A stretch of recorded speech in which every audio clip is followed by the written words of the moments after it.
just like what I told you all earlier, I am a big bell work person. So like as you were coming in, yes, giving you a notebook and a copy of your standards so that you have that.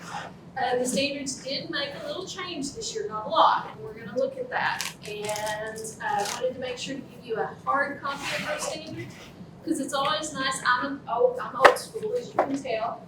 Been around a little while. This is year 27 for me, so not on retirement board. But I always like to have a hard copies because it's just nice to have to be able to make notes in.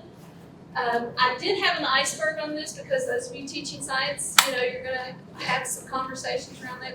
The majority of it's under the surface, right? So we're going to just do the tip today. We're going to do a wide, very quick overview.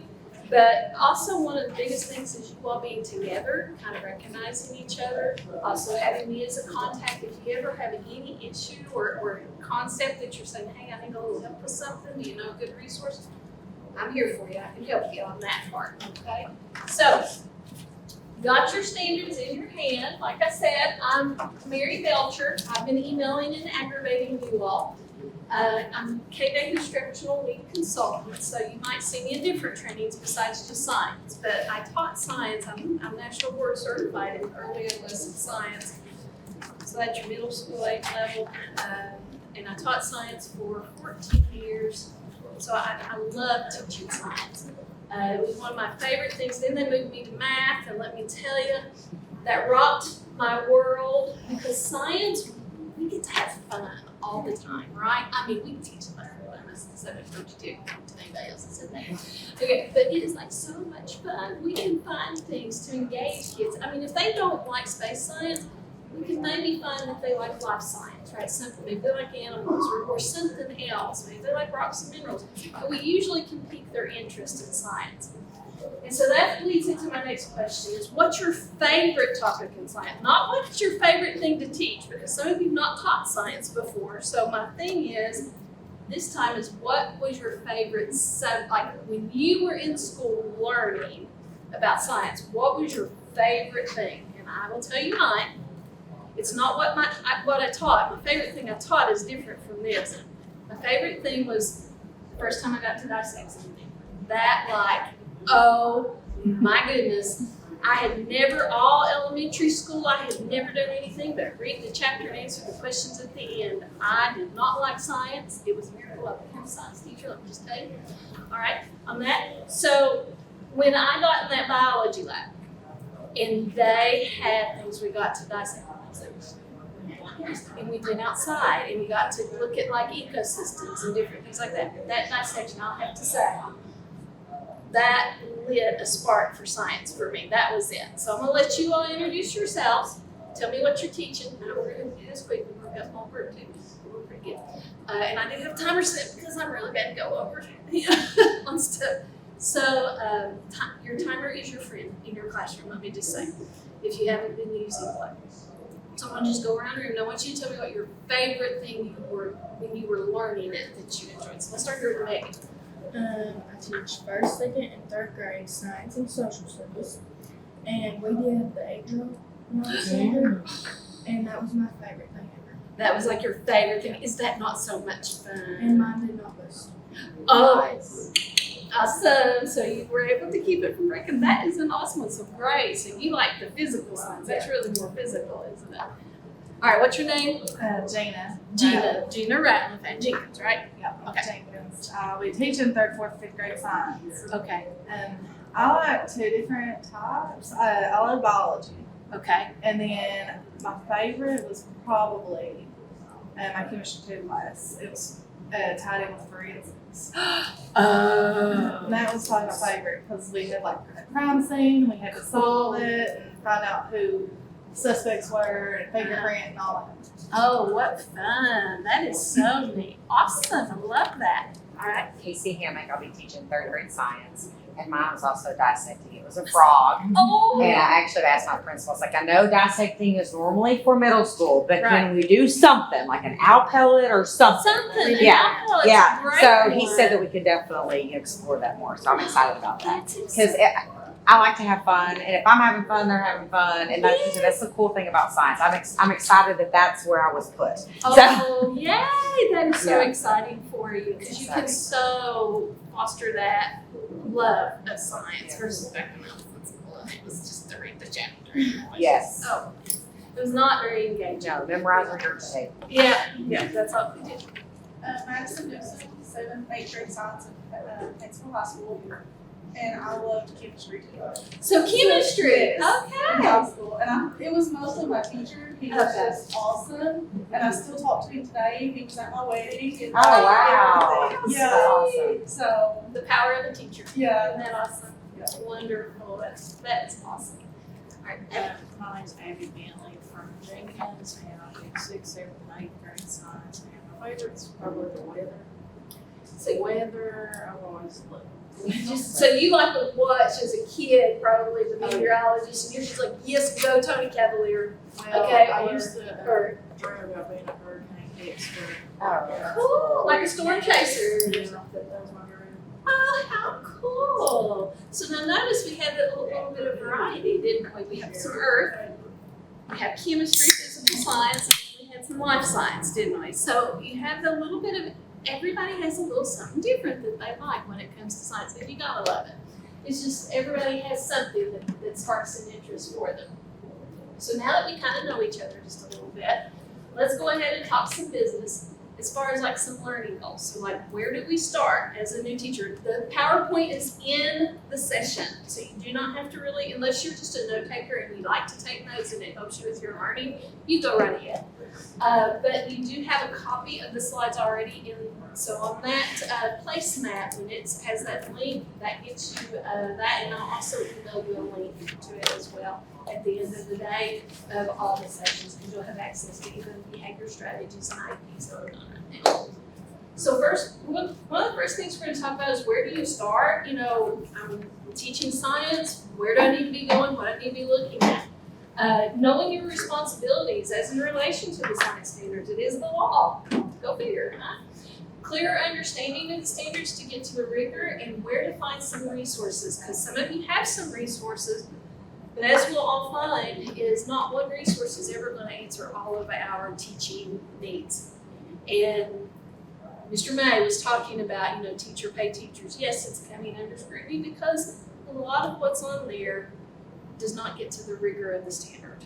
And if we had time, I would go into the whole research about, you know, all of that with you all. But like I said, we're just getting the tip of the iceberg today, right?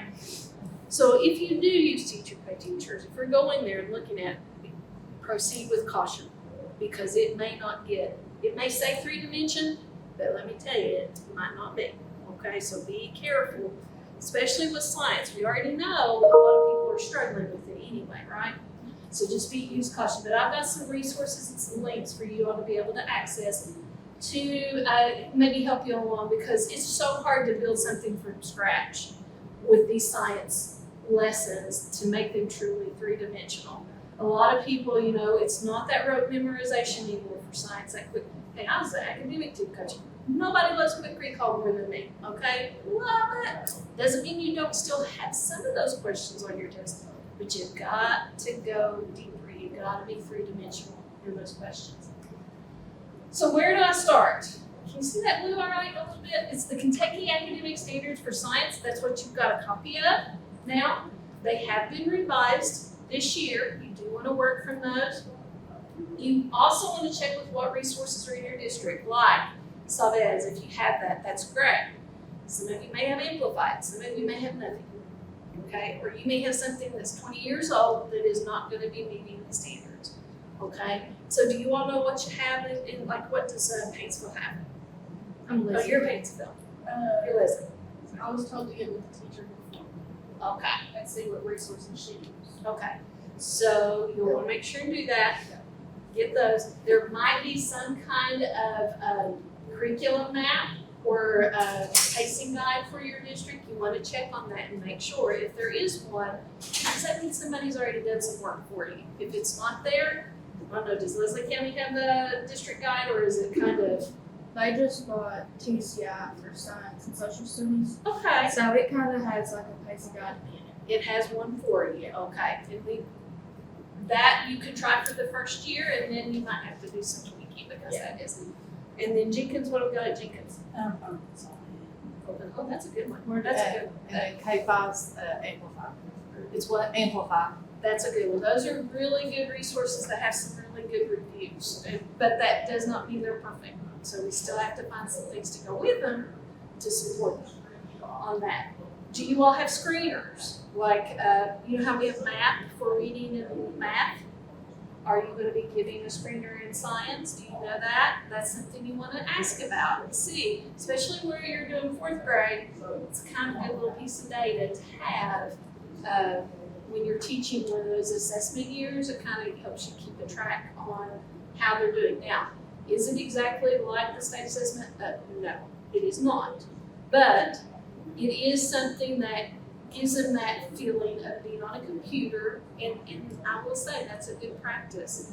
You know, getting on there and letting kids have that experience so that the first time they're taking an assessment on a computer is not at the end of the year. Okay, you need to give them that practice, and there's some different resources that have that. Edge Elastic has a nice platform that has a free option that will make it look like SNAP, just so that you know. Expectation of time allotted for science in your day. Most of you are middle schoolers, aren't you? So you're covered. It's in the schedule. You already know what your time is. For those of you that are elementary, self-contained, you have to check with them what's your expectation when it comes to science, because some school districts, it's 9 weeks. It's like a 9 weeks of science, and 9 weeks of social studies, and 9 weeks of science, and 9 weeks of social studies. That's okay, but just making sure you know what your expectation is with that. So we want to make sure that we are aware of our science standards and where to find them. And so that's why they're linked in here. I also wanted to make sure that you had a copy. Let's see. Let's get to.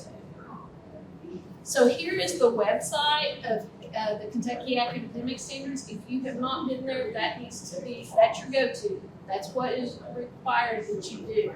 Now, if you have not signed up for, on this website, it's kylightstandards.org. You want to go down here to the bottom, they've changed the look of it. If you haven't signed up for their newsletter that comes out weekly, you need to do that, all right? Because it will have things like trainings that are coming up that you might could sign up things through KDE. And I recommend, if you see something that's an application to work with KDE, like on developing assessments or anything related to science, apply for it and see if you can get selected, because it's a great professional learning experience for you. Even though you're young in teaching, you know, it's a great learning opportunity to see what's going on at the state level. So make sure you go in and that you sign up for that if you haven't already done so. Now, we want to take a look at our standard resources, just so that you know, science is green. I do think of science being green. I don't know why. I guess it's the mileage. But you see the little Bohr atom. So here are your science resources. The new standards have been uploaded. The science at a glance gives a little bit of background of how the standards changed.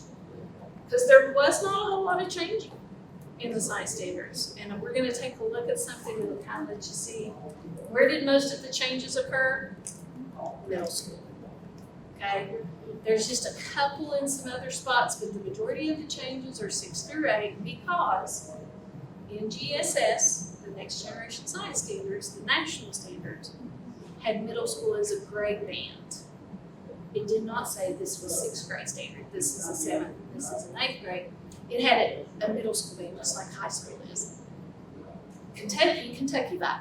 And we put them in grade levels, okay? So you know your 6th grade standards, you know your 7th grade standards, you know your 8th grade standards, and what is supposed to be taught at those grade levels. They did some shifting and moving around of those because after, 10 years, they saw there might be some better ways to pair those.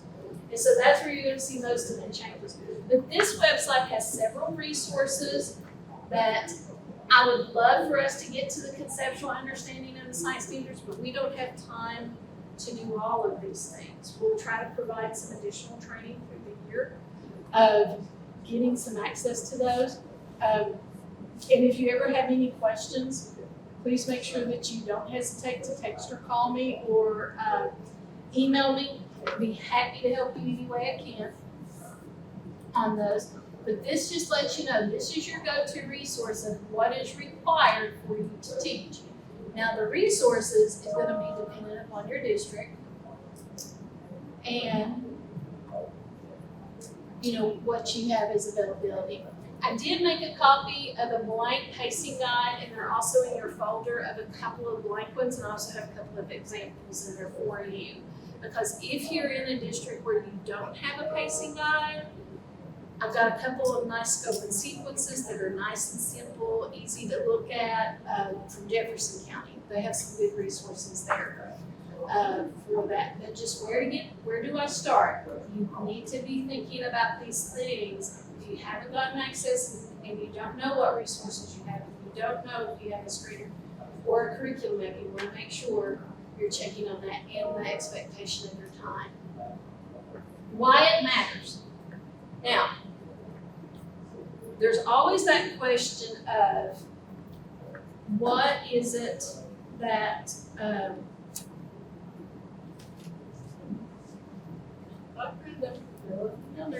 well, you got a copy in your binder. This is slowing me down. All right. In your binder, you have a copy of this document, and I have been passing this out through the years, not in your binder, but in your folder, in your digital folder. There's a copy of it in your digital folder. I thought I made a copy of it, but I'm not seeing it over here. If I find it, I will bring it to you and let you put it in your binder. But this is a breakdown of your disciplinary core ideas and where they're taught in grade level. So that's the content. That's your content piece of what, not your cross-cutting concept, not your science and engineering practice. So when you take a look at this, when it comes to physical science, look at what kindergarten has. So they have forces in motion, which is great. That's a really fun thing to do in kindergarten. I can think of all kinds of great children's books I could be reading with that and incorporate. I'm really big on thematic units when we're talking about elementary, because we know reading and math is so key in K1 and 2. But science is the little bit of fun you can squeeze in there with teaching those. But forces and motions, but notice when forces and motions is taught again. Third grade. I'm not teaching it in first or second, okay? Do I teach it in fourth? Nope. But guess what? There's going to be an assessment question on forces and motion, isn't there? So is it important that each grade level is teaching those standards? Yes, and that's what this kind of shows.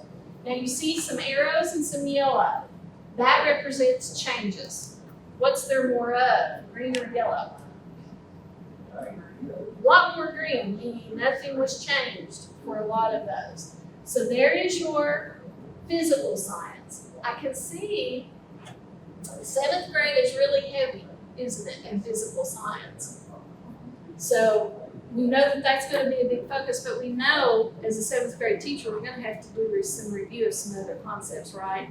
Because we know it's going to be assessed. So kind of thinking about how we're going to do that in our classes. So that's that planning that was being talked about. Life science, take a look at this one. It's a little bit all over the place, isn't it? 8th grade's hit heavy with life science, isn't it? And 3rd. So then if I look at, okay, Earth and Space, just so that you know, is my favorite thing to teach. And I was a 7th grade science teacher. Look how much Earth and Space I got to teach when the new standards came out. Zip! None. They took them all away from me. That was my favorite unit to teach. 7th grade has no Earth and Space. Okay? But do we somehow need to make sure we're doing some type of connections? And actually the NGSS standards does that for us. It shows how we can kind of group and chunk, like what they were talking about earlier with Ms. Bates and Mr. Mack. So just kind of taking a look at this. So that's, notice it's kind of spread out. Everything's not taught every year. So why each grade level is so important, you can see. And then of course our engineering technology didn't change. That is taught each year. So it matters, and that is our responsibility. So that's getting to that second bullet of what's my responsibility. Those DCIs are your responsibility for those grade levels. All right, the look, how it's changed. The old is on the left, the new is on the right. What do you think? It's more pleasing to the eye, I think. Is it? Yeah, it's not so over. You kind of get a little nervous when you look at the one on the left, don't you? It's a lot of information. Good gracious, what was I thinking, right?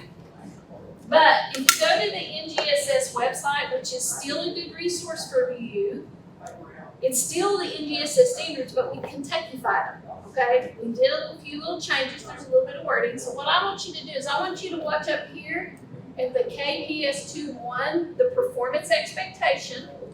And I'm going to read it over here, and you follow on the right and see if you hear anything, if it's any different. So on the one on the left, the old says, plan and conduct an investigation to compare the effects of different strengths or different pushes and pulls on the motion of an object.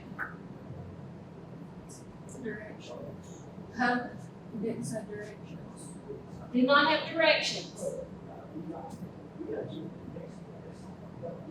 It says different pushes or pulls. So direction, well it did. I just can't read.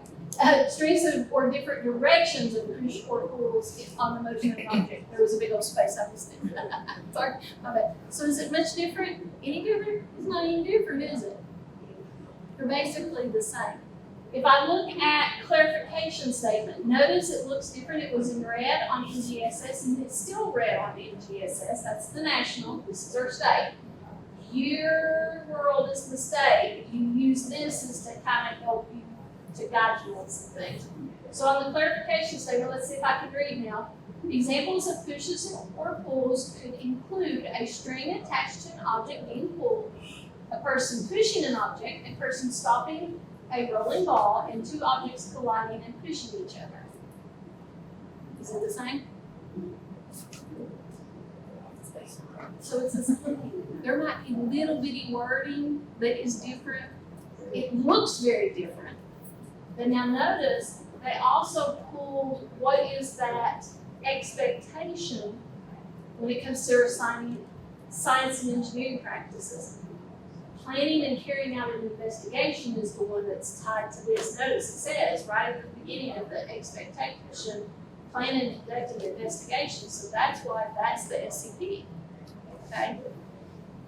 So now if we had other training going on, like when we break down a standard, make sure. So if I'm going to assess on this, and I'm in kindergarten, or whatever grade level I might be, I want to make sure on my assessment, I have a planning and carrying out an investigation. I want a connection to that dimension. Because science and engineering practice is one dimension. So I should have a question on my assessment that has that dimension. Okay? Same thing for the cross-cutting concepts. If I'm making an assessment on this standard, I need to have a cause and effect assessment question, along with all connecting to those disciplinary core ideas.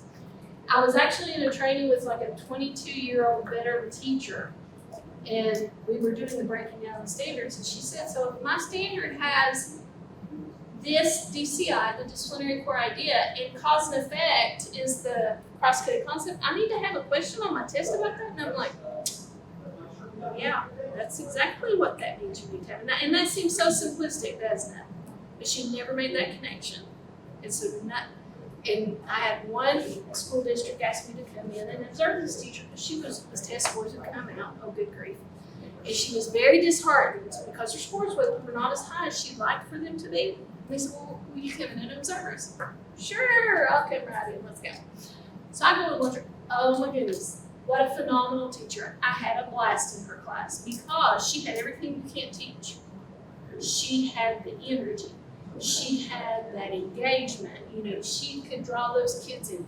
That's hard to get somebody to develop if they don't already have it and aren't willing to work on improving that skill. So anything that I would have been nervous about, she had. But when I looked at her lessons, that's where the issue was. So when I looked at her around the room, I let her do her instruction, and she had some group work. She's Katie strategies, awesome, wonderful stuff going on. So I started looking around, and there was no phenomenon that was driving everything. Nothing that was kind of your overarching question, with the kids that they could always go back to. And then I said, well, can I see a copy of your assessment? So when she showed me the assessment, I was like, well, hello, I don't know why your test scores are not that they're not higher. It was all in the middle. It was all DCI. It was fill in the blank. There was no looking at any data whatsoever. There was no analyzing. There was no and you can still do a multiple choice question with that, but that's where the issue was. I mean, her assessments were not reflective of what the kids were going to be facing in the future, and it's not matching your standards. I mean, her assessments did not match her standard, and I was like, okay, I think this is an easy fix, because if it had been that she wasn't talented like she was in her engagement strategies, like we talked earlier, and she was awesome on procedures. I mean, she was an effective teacher. She just was struggling on how to develop that assessment because she only focused on the middle, right? We can't just, we do, don't get me wrong, but we gotta get these two to tie to that, okay? So we gotta make sure that we're doing that. Does that make sense? But that would be one of the biggest things I would say to watch. And have a critical friend to look at an assessment for you. I'll tell Kid all the time, Stephanie Kidd is my critical friend. She's the math consultant, the special ed.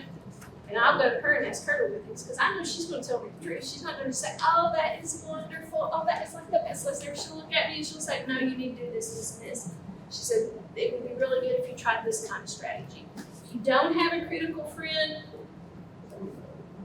hi, I can be a critical friend. I can be a critical friend. Just remember, you're asking me to be a critical friend. I would do that in district with teachers who were applying for national board. They'd ask me to read their papers that they were having to write their entries, and I'd say, it's going to test our friendship. That's what I say. Just so that you know, I said, I am a critical friend. I am your friend, but remember, you're asking me to critique. And that's what we have to remember. We're just looking at, it's not you, it's trying to get to that engaging lesson. Okay, and making sure we're providing those different modalities for the kids like that was mentioned earlier.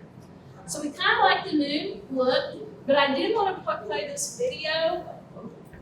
Have fun. You know what?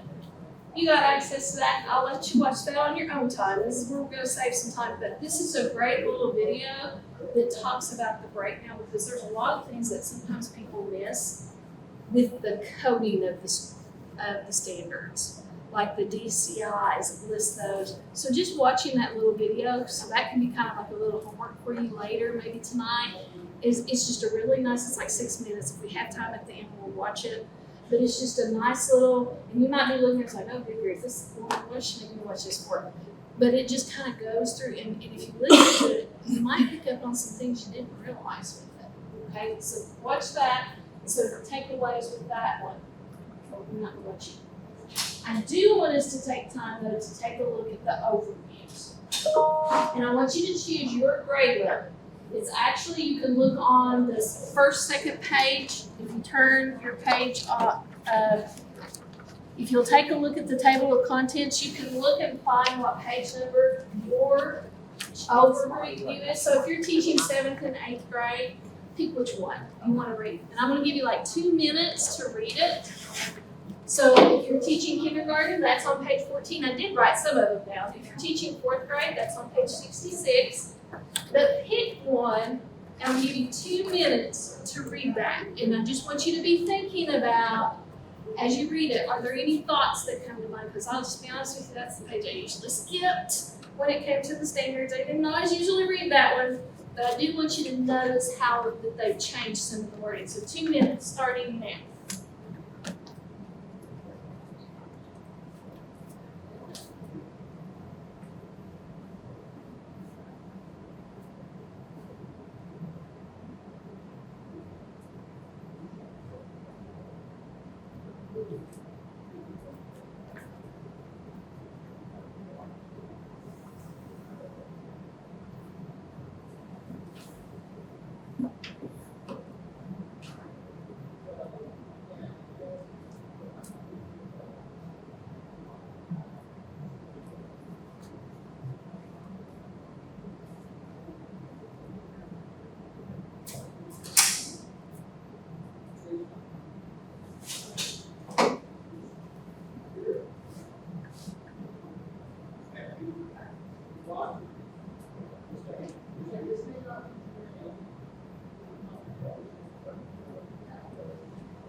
Seconds.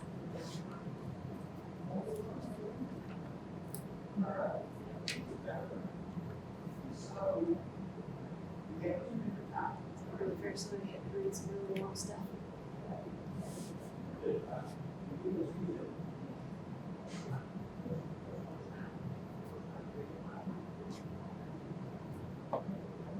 Look up when you're ready.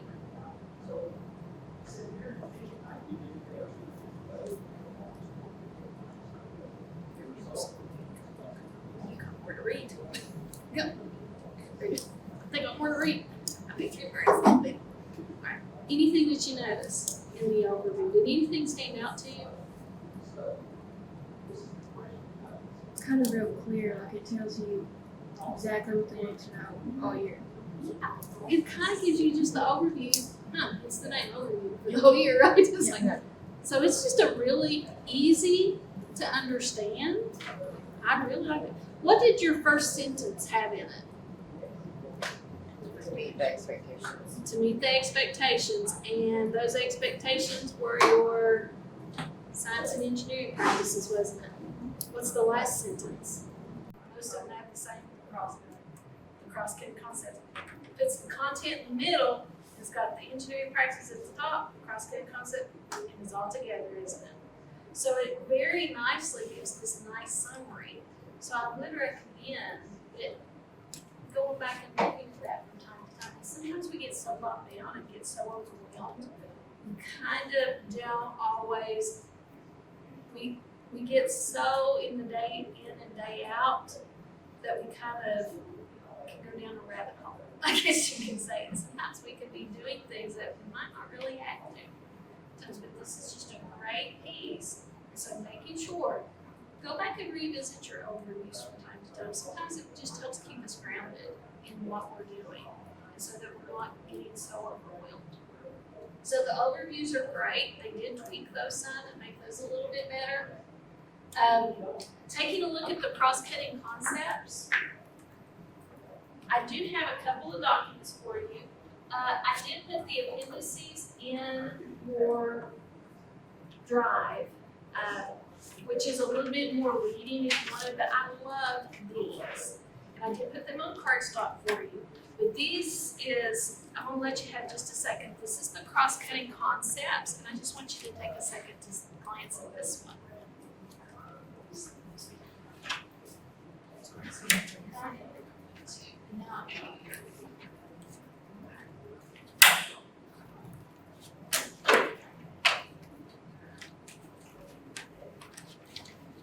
This one, there's like one page for each science engineering practice, and it shows you the progression on this one. And so this one's going to have 8 pages because there's 8 science and engineering practices. Whereas your cross-cutting concepts, they were able to get on one page for you. So this is your science and engineering practices. Oh, you are a person after my own heart doing this posting notes. Oh, if you're color coding them, you're even closer. Phew. So there's those. Oh, did you get all the pages? There should be. Okay. So let's take a look at the green and notice cross-cutting concepts is always green, right? What do you think of that document? Is that handy? Yeah. So let's say I'm a 3rd grade teacher and I want to look at patterns. I can look at what K2 did with patterns anytime. If I'm 6 through 8, I can look and see what this really helps with you to accelerate your learning because we know kids are a little behind because we've been through a lot, COVID, flood, less small. So when we're taking a look at this can kind of help us to look at some things that they should have had in their past, and if not, it kind of helps you to prepare. Okay, a little bit. Same thing is true with the blue, the science and engineering practices, the next few pages I gave you. And these are just handy little tools to keep available to you. So if I'm looking at the first page, which is asking questions and defining problems, it does the same thing, doesn't it? Is that not an awesome little tool? Did you all have these already? Did you already have these? Okay, good. So this is just a little something that can help you with planning, like what we were talking about earlier with the explicit instruction. This can give you a lot of good things to help you with planning and designing your instruction. I wish I had this one taught STEM. Huh? I said, I wish I had this one taught STEM. Oh, wouldn't it be wonderful? I'm so sorry. I shouldn't have had it before. I'm so sorry. But they are very handy documents, and a lot of people don't even know they exist. And that's sad, isn't it? Because if you go to the KVE website, it does link to NGSS and NSTA. But if you don't know where to look, you don't know what you don't know, right? It's something that's out there. So if nothing else, this might be a really good thing to have handy with your notebook. And I love how y'all are having this stuff there. You're my people. Let me tell you, I love it. So that is something that helps with those. I gave you those two because those are the two people mostly struggle with. The DCI, the disciplinary core idea, the content is not what people, that's also a document. That's Appendix E in your folder if you want to go, and it's got charts too, to where it will show you what K2 did in earth science for this particular standard. It gives you like a little description. It's really awesome. You'd like it too, for that one. But that one, and it's linked on the slide too, so that you can go straight to that. These are linked to the appendices. I did put a copy of these also in your folder so that you have that in your digital. So you have digital copies of all this. Now, samples of scope and sequences, I did put in there, and the reason I did this is because what if you don't have a scope and sequence in your district? Or maybe your resource doesn't really have that. I did share with you what Jefferson County has out there. Let me pull this up for you just a second. Y'all do an open science, you're gonna love this in middle school because you actually can get access. Now, some of the things you click on, you can't because it's things they created. But Open SciEd is one of those free resources. It's an open source. So it's free to you. Now, good news, elementary. They're getting ready to roll out an elementary unit this next year. So be on the lookout. It's the only thing in middle school that's all green. When you look at like a review of being a good resource. So that's going to be coming for elementary. They're going to start working on units. High school, which we don't have anybody in here, they did release one unit last year for biology, earth, space, and chemistry. But open SciEd, and I have that a link for you on your resource page. So I have got you covered. I got you all kinds of it. Make notes if you need to on this because I'm a note taker. If I write it down, it helps me so much. But I want to show you this K5 sample. And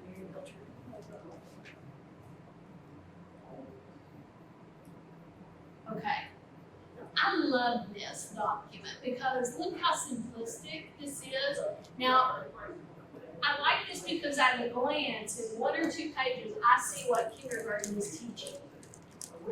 I see how many days. It's very simplistic. I see their first unit is going to be sunlight and water. I see 68 days. Total days in units 20. Number of days of active science instructions 19. Number of days of reading informational. Notice that's connecting it to their reading standards. And their unit is Weather Wonders, and it has the standards. Very simplistic, very easy. I did put a copy of a Word document in your file. So same thing with the 6 through 8. I put that in there as a Word document. So if you wanted to download it and maybe tweak it and make your own, that's perfectly okay. With that, because they do have it as a sample to be able to, but making it your own of what would be a good scope and sequence for you. Now, let's take a look at the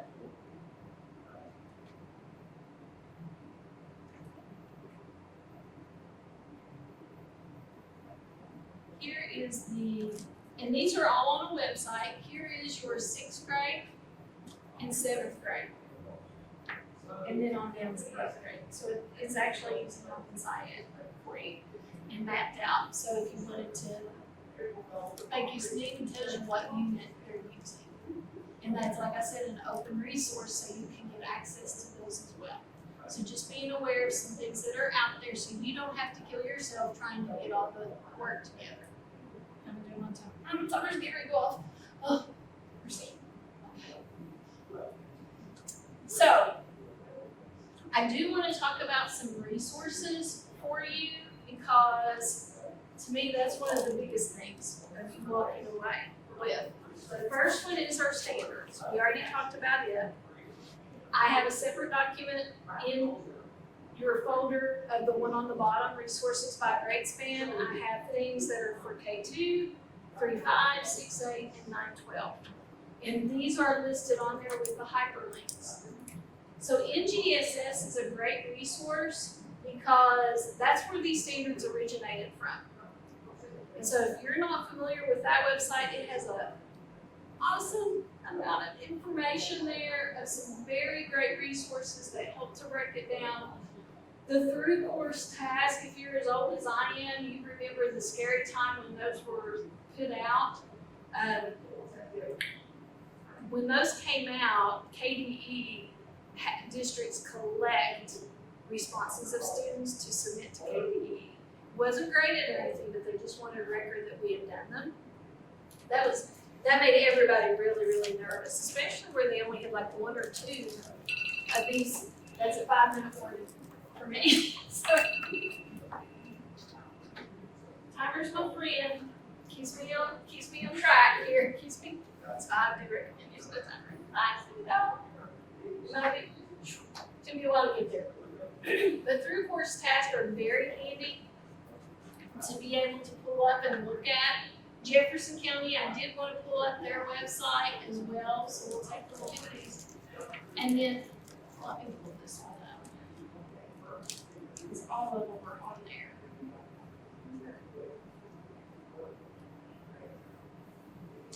So if I look at my K2, you'll notice I have some different resources, and some of these are lessons, some of them are assessment questions, and a lot of really good examples. So I'm going to go to, let's go to through course tasks, because I do want you to at least, this would be one thing I would say, try your first semester.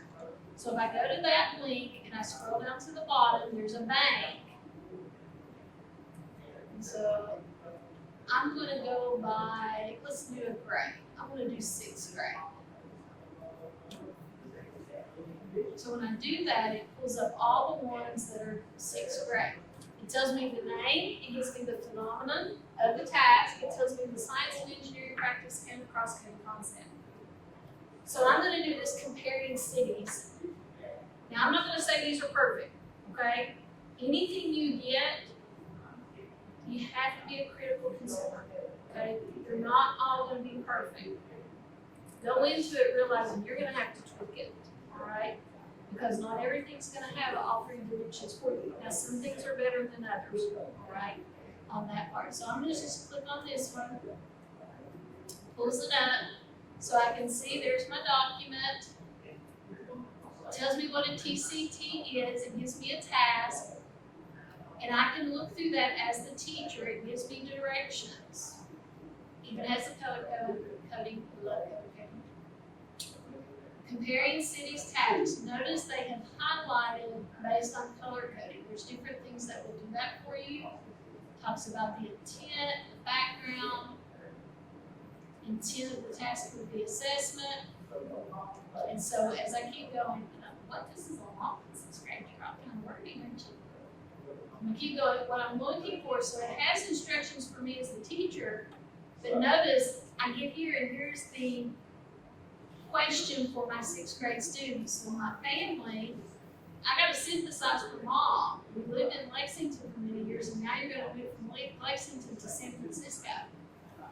So that's a good, that's a realistic thing that could happen to some kids, isn't it? They could have to move to a different area. And so here they've got all kinds of data. Oh my goodness, look at all that data. I don't even have to go find. And this is true for each grade level. And that's something that's one of the hardest things, I think, for us as science teachers, having that data, things like that that's already ready. And so that's what a lot of these resources are. They have things already ready that you can pull. You might have to tweak them some. It's a little different than teacher by teachers. Yeah, it might look nice and shiny and new, and it might say 3 dimensions, but now I'll be honest with you, I've looked at a lot of them that are not. So be careful. So I can take a look, oh, okay, you got some graphs, looky there. Oh goodness. And so I have data and a task that I can actually utilize in my class. Now these may take more than a day. It may take a couple of days. It may take 3, especially just to kind of go through. But giving the kids some of these experiences, it's just a challenge too, posing it as a challenge. Another thing that I want to make sure that you're aware of that's on your list.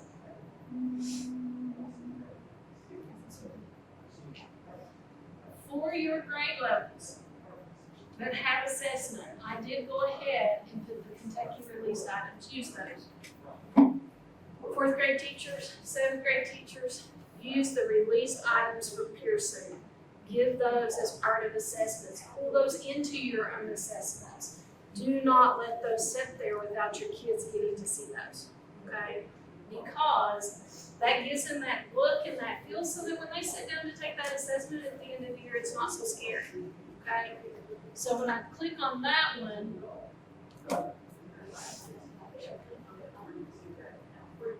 notice it has 2022 science release of items, and then it has some 2020 ones. If I go, I can go to the 4th grade. It actually, what I use these for, I'll just be honest with you, like if I had the kids answer one of the extended or open response, whatever you would call it, constructed response, it has samples of students' answers from the state assessment. And I would use those and let the kids grade those after their own response. And then I'd say, okay, now that you've seen that, what would you change to your answer?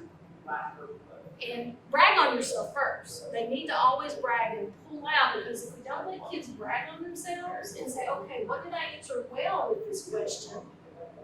First, they need to always brag before they make a correction to their work, okay? They need to pull out positives. The more positive we can be with kids, the better, okay? But pick out what will you keep in your response.